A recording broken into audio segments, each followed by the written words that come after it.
क्या बोला तूने? तो देसी केरा खाइल करा झांपी हटा के। तो का हाल बा भाई लोग, काहे से कि फिर एक बार आ गइल बानी भौजी के नीचे वाला नोचता।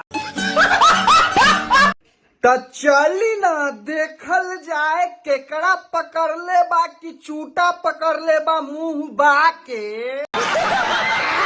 चलो भाई।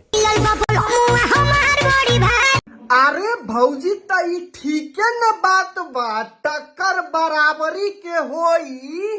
अगर क्यों काहे से कि ट्रैक्टर से जेसीबी टकराई और नैनो से स्कॉर्पियो टकराई तो ई गैरेज वाला भी लेवे से कंफ्यूज हो जाई। खैर छोड़ा ई गाड़ी उड़ी के बात छोड़ा, तू अपन जवानी के बात कहा। अब इतना ठंडा पड़ी त का करी बेचारा, ई रजाई से जार जाता ओकरा तक अकवाड़िये में न धरे के पड़ी।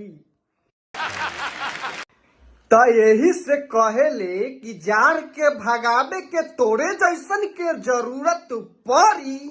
गजब बेइज्जती है। कह तो हमहू आई। मैं जानता हूँ। अरे अरे अरे अरे अरे अरे अरे सुरसन मारे का करता रे फौजी के नीचे वाला नोचता रे, टचवा ले आ एक बार बाहर के देखी कि का पकड़ ले बा।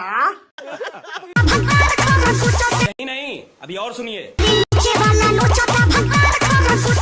अरे हाँ हाँ भौजी समझ गई, तोहर भतार 61-62 के प्रैक्टिस करता। गाड़ी स्टार्ट कर। ना ना ना ना ये तो बहुत गड़बड़ करता भोसरी के।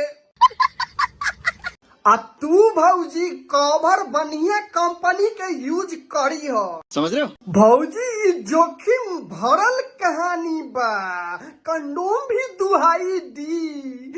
कतरा अगर हल्का सा भी गिरल तो 9 महीना ले छुट्टी कर दी। टेंशन लेवे के कौनो बात ना बा भौजी, हम आवा तानी फौली डॉग लेके तोरा नीचे वाला नोचता तो ओकर जुगाड़ लेके रउआ लोग देखत का बारा जा। हम भी जा तानी। अब वीडियो अच्छा लगा जा तो लाइक शेयर सब्सक्राइब कर के जाइए।